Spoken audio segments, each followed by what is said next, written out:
opportunity to gather and to hear your word, the opportunity to fellowship with you, the opportunity to be corrected, the opportunity to be shown the way, the opportunity to turn bitterness into sweetness. We are praying and asking that God of heaven, even as we continue in this retreat, your presence will be with us, Lord. You will touch our lives, you will transform us, and make us into the kind of believers you want us to be in Jesus' name. May you continue, Lord, even to be with us, Lord, even as we continue. As we come to this next message, we pray that, Lord, you'll speak to our hearts, you'll give us understanding, and enable us to be doers of your word in Jesus' name. Thank you, Lord, for the answer to prayer. In Jesus' name we pray. Amen. We thank God for this retreat. We thank God for visiting us. We thank God for your being here for the retreat.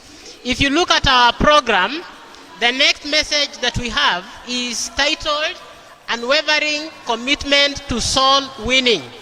Unwavering Commitment to Soul Winning. And as we've just sung in our hymn, that I am ready for service. The world is moving at a very fast pace. Things are moving so fast. And the question that we should be asking ourselves, what are we doing? What are we going after? What are we committed to? One thing that we must always remember is that whether we know it or not, there is something that we are committed to. There is something that we are running after. There is something that is so dear to us that we are ready to abandon any other thing that we are doing and go after that thing. There are many things in the world. There are many things under the sun that are competing for our attention, even as young people. There are many things that are inviting. There are many things that are attractive. There are many things that are vying for your attention. And as we continue to live, one thing is sure. As a young person, as a young man, as a young lady, you will be committed to one of the many things that are vying for your attention. And it could be an evil thing. It could be a good thing. It could be an evil thing. It could be a good thing. When you look around you, wherever you are, you will see that people are committed to many things. There are people who are chasing after wealth, and that has become their waking and sleeping thoughts. They can do anything. They want to invest in this, they want to get this, they want to have this, they want to go here, all in the name of gathering wealth, all in the name of amassing a fortune. And so, that is the thing they are running after. That is the object of their commitment. There are many other young people who are committed to fornication, to living a life of sin, and they can do anything. They can convince, they can cajole, they can do everything within their power to get that which they are committed to. There are other people who are committed to studying, and they want to get this degree, get another one, get another one, get another one, get another one. That is the object of their commitment. But today, we are talking about something different. We are talking about commitment to soul winning, unswerving commitment, unwavering commitment to soul winning. And when we talk about unwavering commitment to soul winning, we are talking about leaving nothing to chance in the quest to win many to the Lord. We are talking about going all out to preach the gospel of salvation with the intention of winning many to Christ, with the aim of depopulating the kingdom of Satan and populating the kingdom of God. We are talking of reaching out to those who are lost, those who are languishing in sin, introducing them to Christ, introducing them to the Savior, introducing them to the freedom giver, and telling them that there is one who can deliver you. There is one who can get you back into life. The Lord said in John 10:10 that I came to give life and to give it more abundantly. That is the Lord we are talking about. That is what we are talking about today. Unwavering commitment to soul winning. I want us to read a few verses, even as you look at this message. Let us look at the book of 2 Timothy. 2 Timothy chapter 4, verse 2. 2 Timothy chapter 4, verse 2. The Bible says in 2 Timothy chapter 4, verse 2, 2 Timothy chapter 4, verse 2. There's something Paul was telling Timothy here. Timothy, his beloved son in the faith. And he told him that preach the word. Be instant in season, out of season. Reprove, rebuke, exhort with all long suffering and doctrine. Actually, that's what we are talking about. Paul was telling Timothy, Timothy, my son, preach the gospel. When it's convenient, when it's not convenient, be committed, be unwavering, be unswerving, be unmovable, be constant. It doesn't matter what people say. It doesn't matter what else is vying for your attention. It doesn't matter what else is contending for your attention. I am giving you one charge. May you preach the gospel. May you reach out to the lost. May you reach out to the perishing and tell them about a Savior. Tell them about the Lord Jesus Christ. He that is well able to deliver. He that is well able to emancipate. He that is well able to bring them out of darkness into the light. And that's what we are talking about today. It is important to remember, even as you look at this message, the worth of a soul has no equal. Brethren, there are many things in this life that we treasure. There are many things in this life that we want to have. There are many things that are appealing to the human nature. There are many things that you like to have in this life. And we thank God for that. There is nothing wrong in wanting to have education. There is nothing wrong in wanting to live a good life. There is nothing wrong in wanting to have the good things of this life. But remember, no matter what it is, no matter how much it may be, you can never compare it to the worth of the soul. If you look at the book of Mark, chapter 8, verse 36. Mark chapter 8, verse 36 and 37. We read about the words of the Lord Jesus Christ. Let us hear from the Savior himself. He is talking about a soul. He is talking about that most precious thing that God has deposited in us. Mark chapter 8, verse 36 and 37. The Bible says, for what shall it profit a man if he shall gain the whole world and lose his own soul? It's a question to you and to me. What shall it profit a man to gain all the money in the world? What shall it profit a man to have all the degrees that one can ever have? What shall it profit a man to drive the best cars in the world? What shall it profit a man to live in the most opulent house in the world? What shall it profit a man to have all the pleasure that this life can afford, that this life can give, but he ends up losing his or her soul? That is the question that you and I have to ponder. That is the question that you and I have to ruminate about. And then verse 37, or what shall a man give in exchange for his soul? Brethren, these verses may appear to be so common, but it's imperative. It is essential for you to stop and ask yourself, what was the Lord saying here? The Lord is telling us, the soul is so precious. The soul is so dear. The soul is incomparable as far as value, as far as the worth is concerned. And so there is nothing under the sun that you can compare with the soul of a human being. Praise the Lord. Let's look at our message in three parts. Then part one is the call to soul winning. The call to soul winning. And then part number two will be the portrait. The portrait of an unwavering, committed soul winner. The portrait of an unwavering, committed soul winner. And then we will conclude with the rewards. The rewards for the soul winner. The rewards for the soul winner. Let's now come to point number one, the call to soul winning. Brethren, there is a call. There is a call to something. There is a call to soul winning. it is imperative to remember that the call to soul winning is not man's idea. It is not a figment of man's imagination. It is not something that man sat somewhere and concocted or came up with. It is not something that originates from the human mind. It is God's idea. It is God that is calling us to soul winning. It is God that is inviting us to join the army of those that are going out to win the lost to Christ. And for those who understand, it is actually a command. It is not something that God is begging you. It is a command to you and I to go out and tell others about a Savior. To go out and speak to them with the intention of winning them to Christ.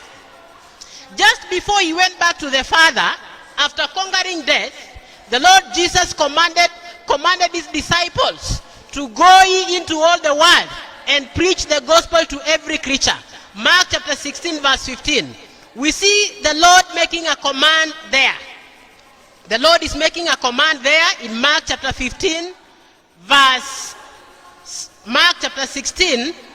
15. The book of Mark, kindly open with us. Mark chapter 16 verse 15. And he said unto them, go. He didn't say that I am pleading with you. I beseech you. I am begging you. No. He was talking to converted people. He was talking to his followers. Just as you as a young man, just as you as a young lady, you are a follower of the Lord Jesus Christ. And this is the message of the Lord to you. He is commanding you that go ye into the whole world and preach the gospel to every creature. And so for those who understand, it is actually a command. It is not something that God is begging you. God is pleading with you. He is telling you, if you're my son, if you're my daughter, then you have a duty, you have a responsibility to go forth and tell others about me, a Savior. But even before the advent of Christ's earthly ministry, God had been and is still in the business of calling men to a life of commitment to soul winning. If we go back a little bit in the Old Testament, in the book of Isaiah chapter 6 verse 8, Isaiah chapter 6 verse 8, kindly let's open the book of Isaiah chapter 6 verse 8. There is something there that is indicative of what we are talking about. There is something there that the Lord says, which is worth noting. The book of Isaiah chapter 6 verse 8. The Bible says, also I heard the voice of the Lord saying, whom shall I send? This is Isaiah the prophet. He's saying, I heard the voice of the Lord saying, whom shall I send? Then, and who will go for us? Then said I, here am I, send me. And so you can see that call coming to Isaiah. The Lord is calling Isaiah and calling out to many others, asking, whom shall I send to tell these young people about me? Whom shall I send to go and tell them that they can live a life that is above sin? Whom shall I send to go and tell them they can be delivered from fornication? Whom shall I send to go and tell them they can be delivered from drug abuse? Whom shall I send to go and tell them they can be delivered from laziness? Whom shall I send to go and tell them they can be delivered from a life of evil? And we see the response. Isaiah said, here am I, Lord, send me. That is the call that is coming to you and to me today. The Lord is still asking that question. He can see a lot of darkness in the world.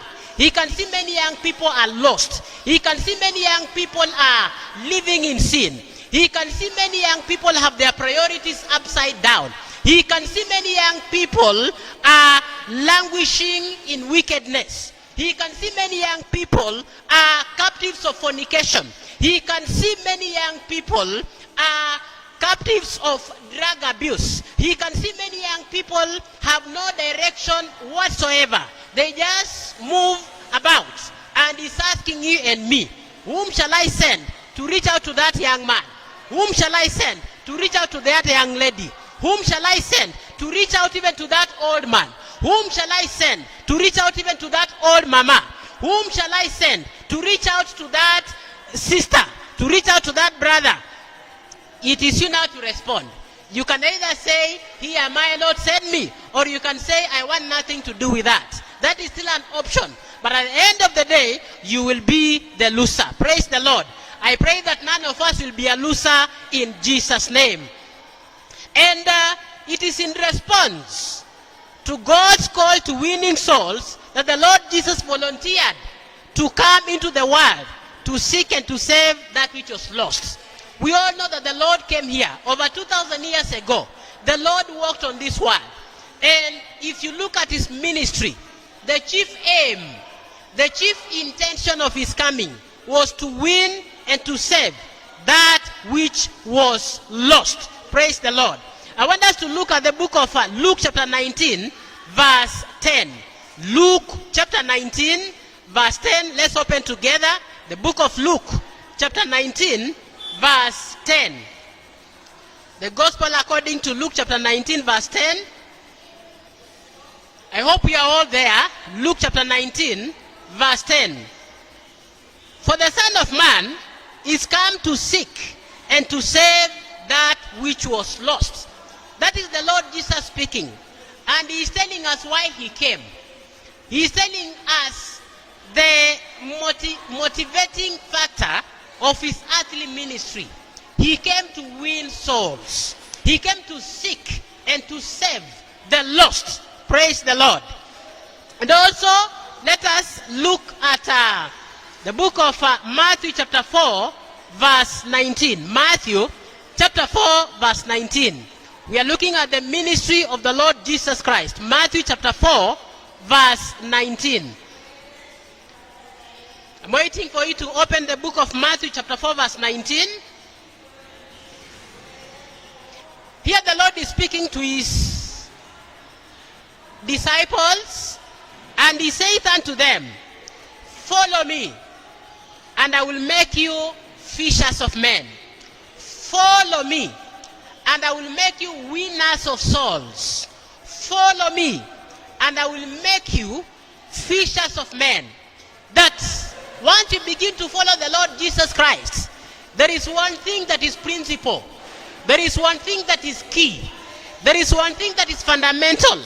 There is one thing that is crucial, that is critical. Winning, or rather fishing men. Fishing them from a life of sin and bringing them into the kingdom of God.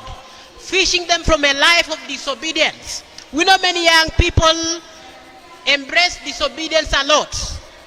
When you talk to many young people, you will realize they think by being rude, being disobedient, being unruly is fashionable. Most of them think like that. But you are lucky. You know that the way of the Lord is the right way. The way of obedience is the right way. The way of submitting to the Lord is the right way. And now that you know that, the Lord has given you the grace. The Lord has enabled you to know. The Lord has enlightened you. The Lord has given you understanding to know that. It is now your duty to reach out to them. Gently talking to them. Gently approaching them. And telling them about a Savior. Telling them about a freedom giver. The Lord Jesus Christ. Praise the Lord. And so, it is the Lord who commissioned even Paul the Apostle to be a minister, to be a soul winner. The book of Colossians, chapter 1, verse 25. Colossians, chapter 1, verse 25. Let's open the book of Colossians, chapter 1, verse 25.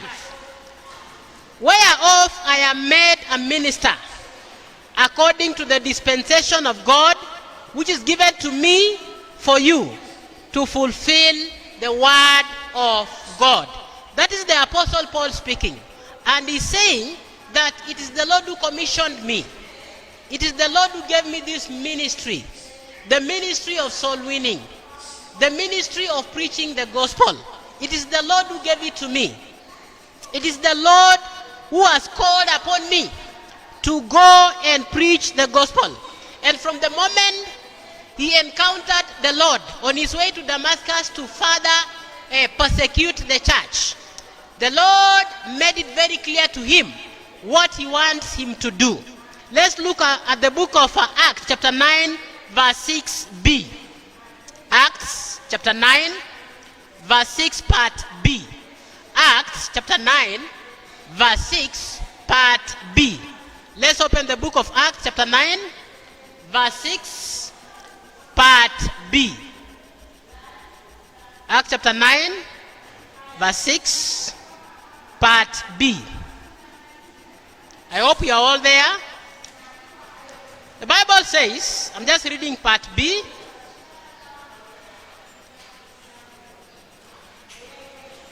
Acts chapter 9, 6b. He says, arise and go into the city, and it shall be told thee what thou must do. What thou must do. Not what you should do if you like. Not what I think you should do. What you must do. And when you read further, you realize that what you must do is actually preaching the gospel and winning souls. And when you follow Paul, you realize he heeded that command. He went about preaching the gospel. There are so many challenges that he encountered, but he never allowed anything to dampen his resolve. He never allowed anything to slow him down. He was ready even to die for the sake of preaching the gospel. So the Lord is still seeking for those who will reach out to the perishing world with the gospel of salvation.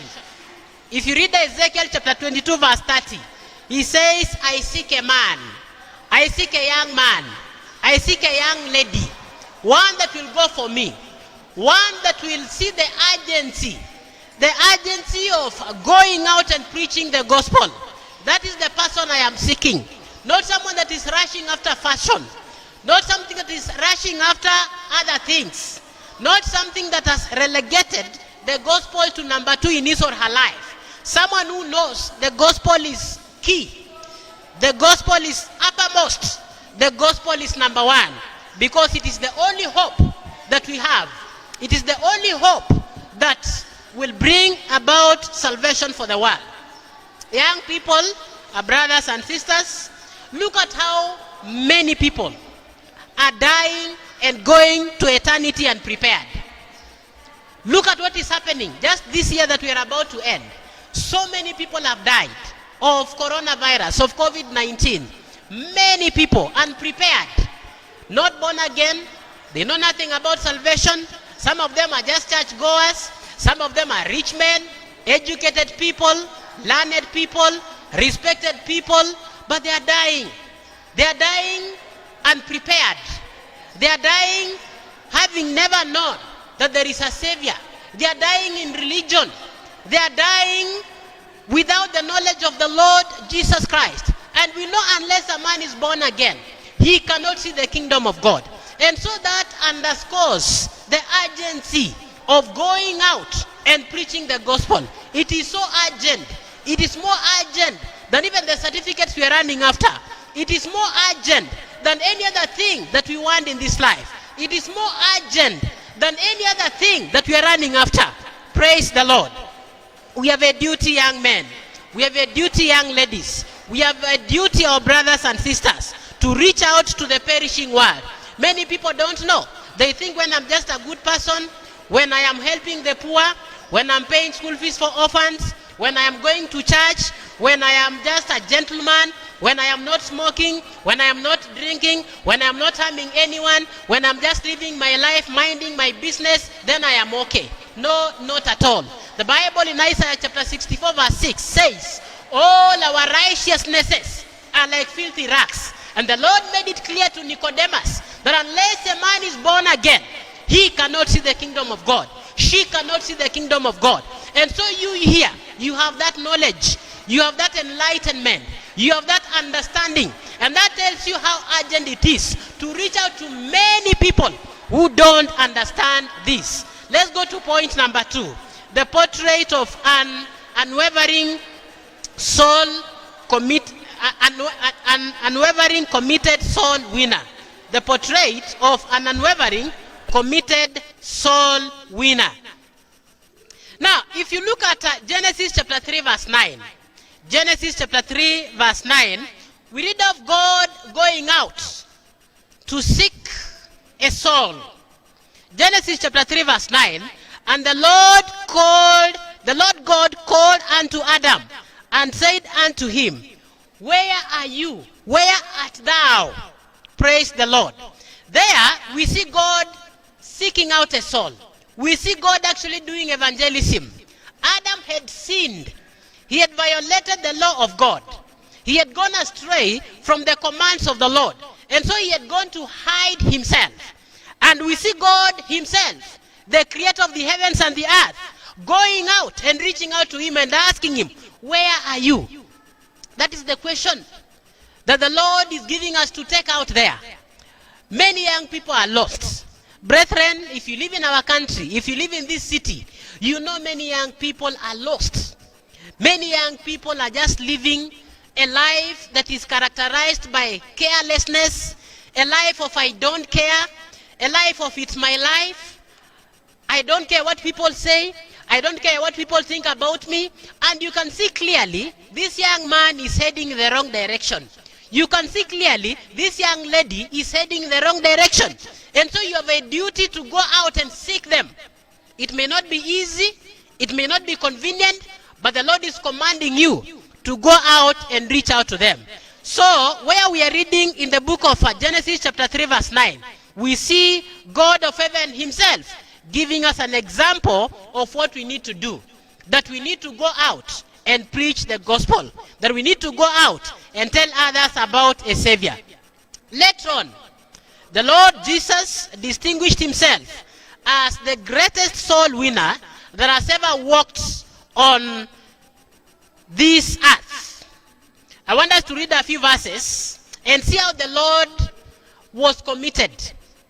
How the Lord was unwavering in his commitment to winning souls. How the Lord was so given to this task of reaching out to the lost. In the book of Mark, chapter 1, verse 38. The book of Mark, chapter 1, verse 38.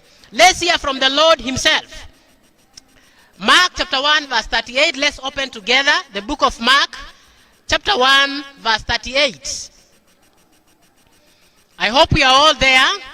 And he said unto them, let us go into the next towns, that I may preach there also.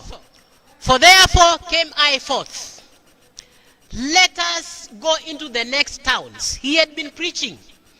He had been going about his father's business, telling the world about the salvation he had brought.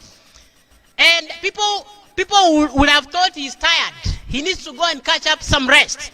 But he's saying, let us go into the next towns, that I may preach, that I may win souls, that I may tell them about salvation, that I may tell them about life and abundant life. That is our Lord, the Lord Jesus himself. Let's also look at the book of John, chapter 5, verse 17. John, chapter 5, verse 17. The Lord is setting an example for us to follow. John, chapter 5, verse 17. John, chapter 5, verse 17. Let's open together John, chapter 5, verse 17. I want to believe we are all there. But Jesus answered them, my Father worketh hitherto, and I work. I mean, the Lord is saying, up to now, my Father is working.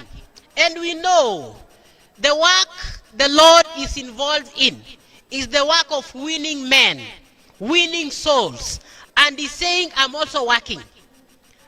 I am working, I am committed, and I am unwavering in my commitment. I am unswerving in my commitment. I don't allow anything to come in between me and preaching the gospel. I don't allow anything to take the place of preaching the gospel. I don't allow anything to devalue a soul. When I see a man, when I see a woman, I see a soul. I see something precious. I see a treasure. I see something that is worth more than all the money in the world. I see something that is worth more than all the beauty in the world. I see something that is worth more than all the mansions, all the villas, all the bungalows in the world. That is a soul. And he's saying, I am working. I am running after them. I will convince them. I will spend. I will be spent. I will give all. I will lay down my life for the sheep. Praise the Lord. That is our Lord and Savior, Jesus Christ. He was so committed. He was so yielded to this mission. He was so given. He gave all. He gave convenience. He gave anything that one would have thought would be more precious to him, because he understood souls are far above any other thing that we can ever imagine, that we can ever think about. Brethren, it's a challenge to us. What is it that is more important to you? What is it that you treasure more? Is it your certificates? Is it your beauty? Is it your convenience? Is it the house you have? Is it the car you have? Is it your family? Of course, it is good to love family. It is good to have a good house. It is good to go to school and get certificates. It is good to have a good business. But remember, souls are far above all those things. Souls are more precious than anything you will ever achieve in this life. And that's why the Lord is saying, I am committed. I have to go to the next town. I have to go to the next village and tell them about salvation, and tell them about freedom, and tell them about giving their lives to Christ, and tell them about heaven, and tell them about a Savior that has come into this world. Praise the Lord. Let's also look at the book of John chapter 9, verse 4. John chapter 9, verse 4. John chapter 9, verse 4. I'm waiting for you to open the book of John chapter 9, verse 4. John chapter 9, verse 4. The Bible says, and this is the Lord Jesus speaking, I must work. I must. I mean, it is not that I may. I will. I must work. This is the Savior of the world. I must. I must work the works of him that sent me while it is day. The night cometh when no man can work. Brethren, today you are a young man, so energetic, so agile.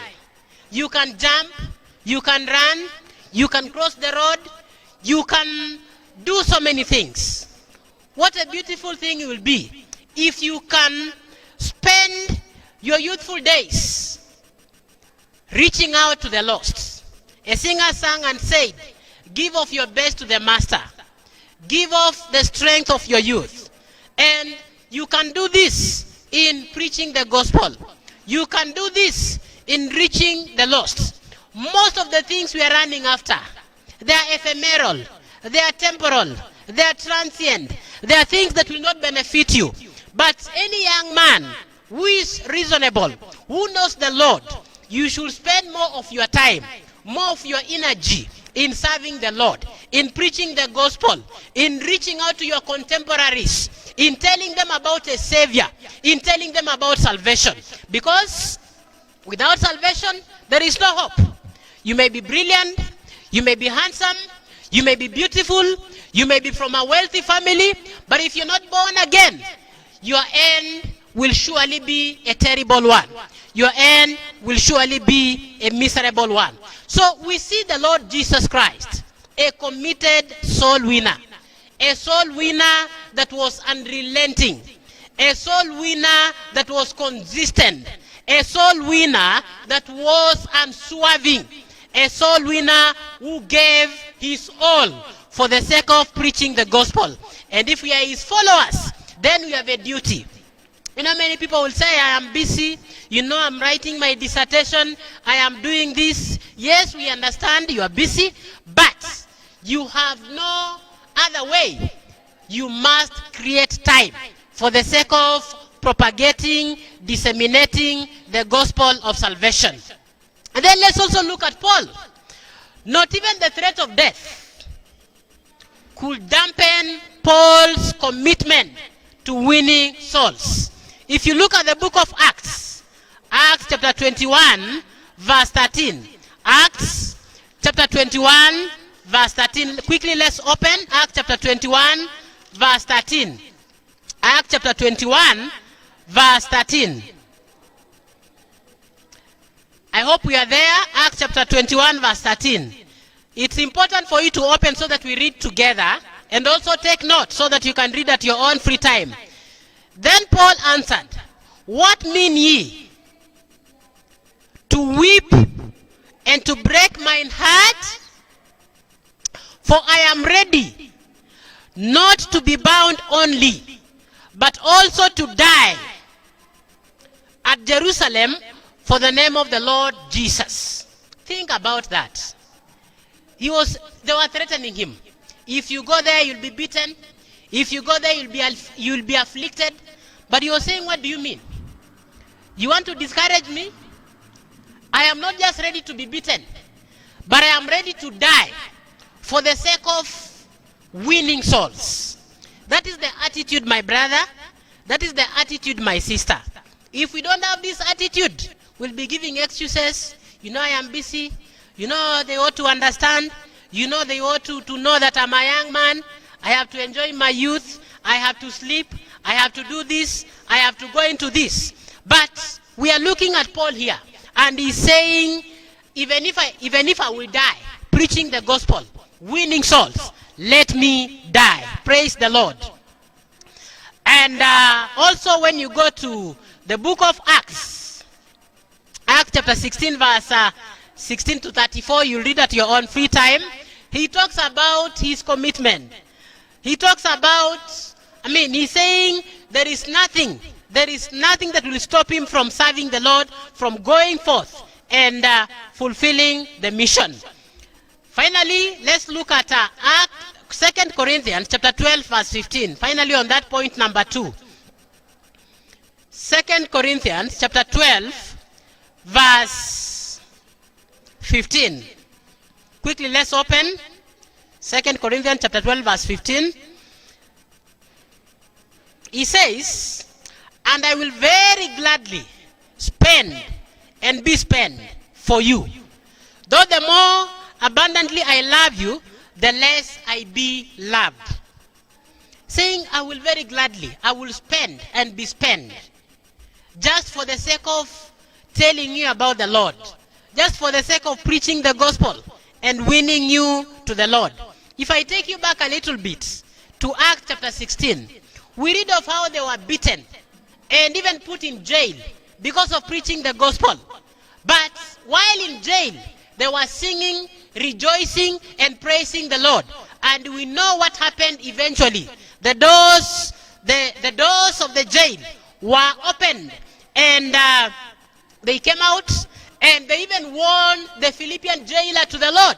So you can see how committed he was. He was unwavering. He was unswerving. He was unrelenting. He could not allow anything to stop him from preaching the gospel, from winning souls, from reaching out to the lost. So the call to soul winning comes to you and me today.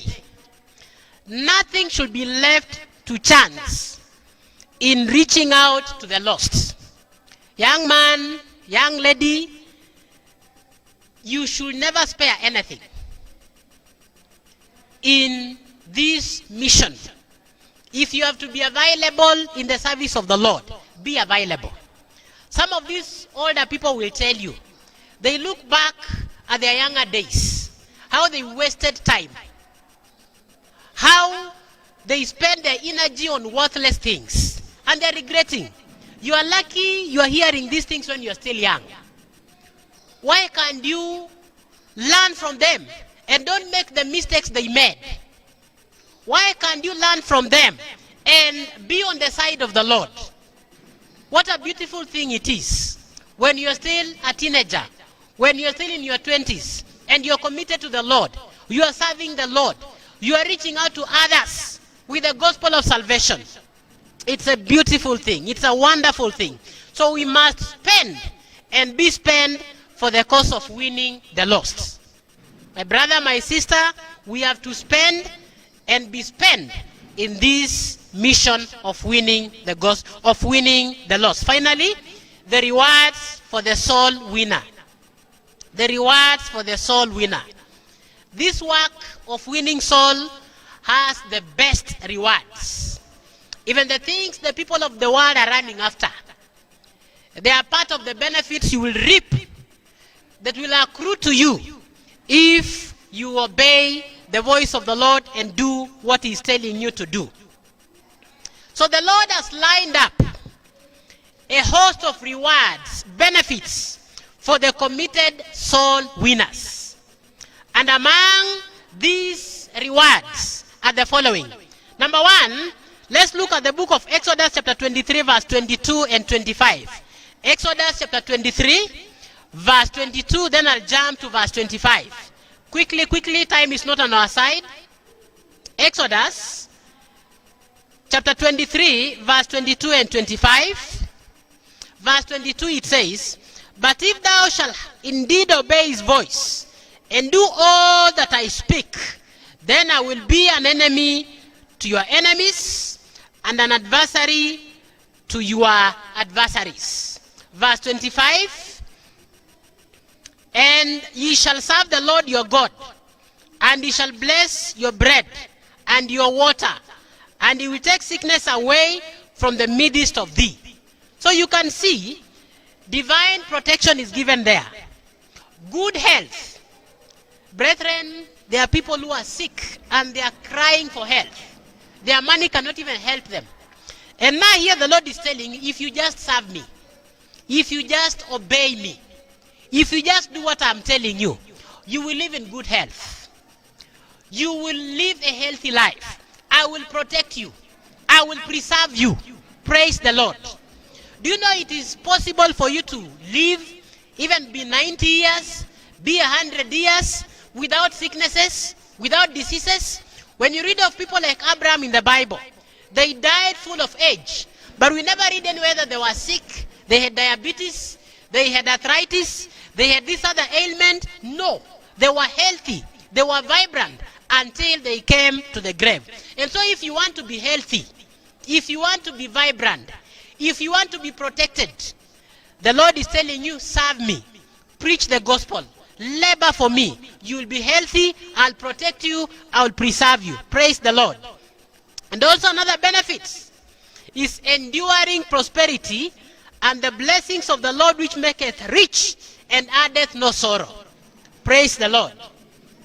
If you look at the book of Job, chapter 36, verse 11, you know, the world is running after prosperity.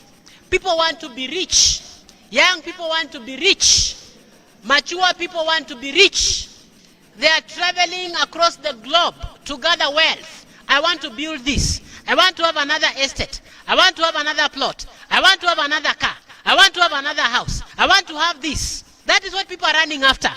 But the Lord is promising you that if you will obey me, if you will serve me, you will get all these things. Job chapter 36 verse 11. The Bible says, if they obey and serve Him, they shall spend their days in prosperity and their years in pleasure. My young brother, my young sister, that good house you want, that good life you want, that good car you want, that good family you want, the Lord is telling you, just obey me. Just serve me. Just labor for me. Sacrifice. Introduce me to these young people that are lost. Tell them about me.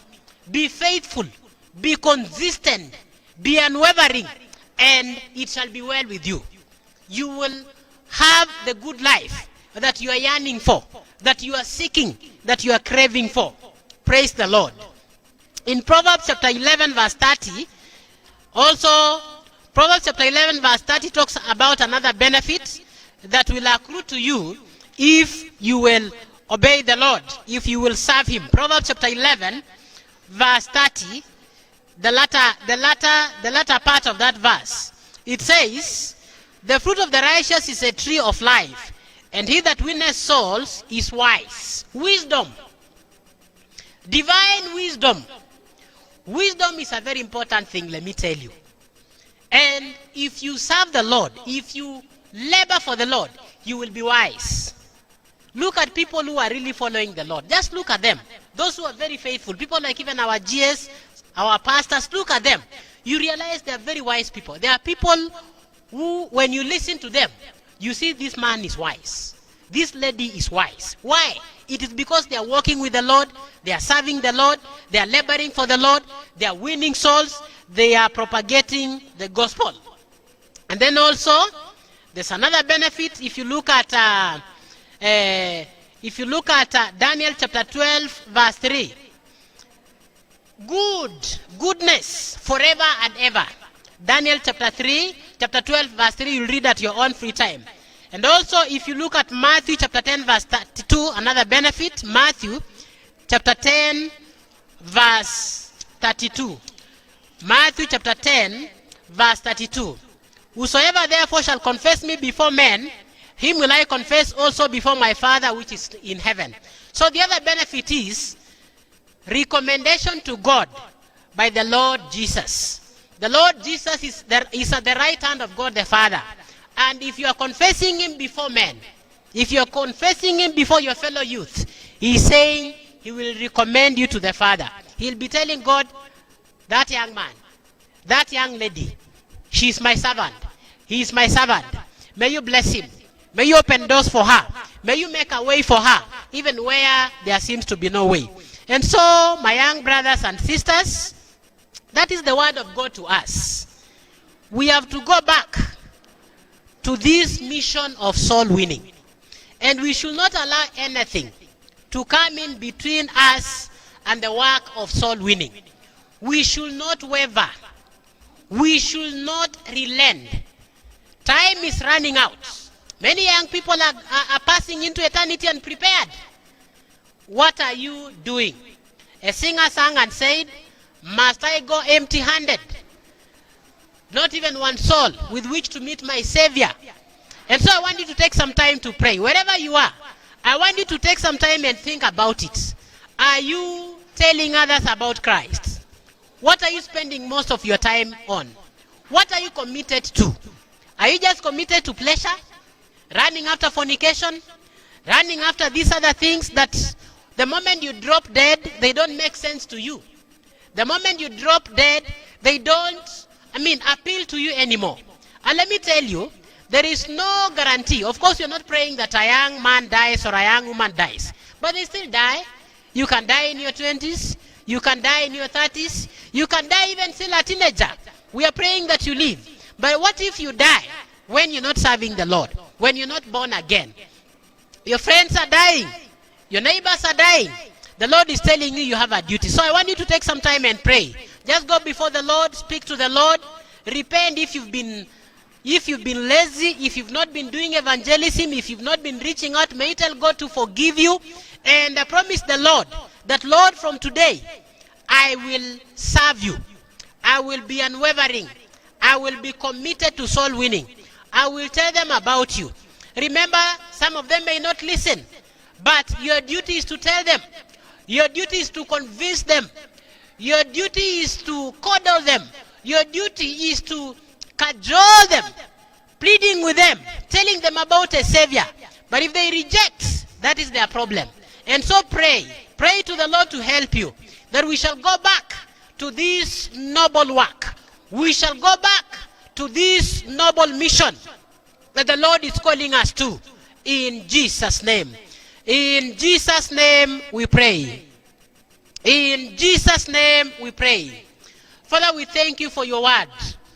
We thank you, Lord, for the command to go out and tell a perishing world about you.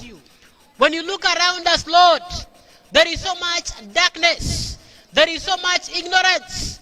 Many don't know that there is an eternity, and they're languishing in evil, languishing in sin. Many young people are wedded to evil. But today you are reminding us that you want to use us to reach out to them. Lord, forgive us for abandoning this work. Forgive us, Lord, for being lazy.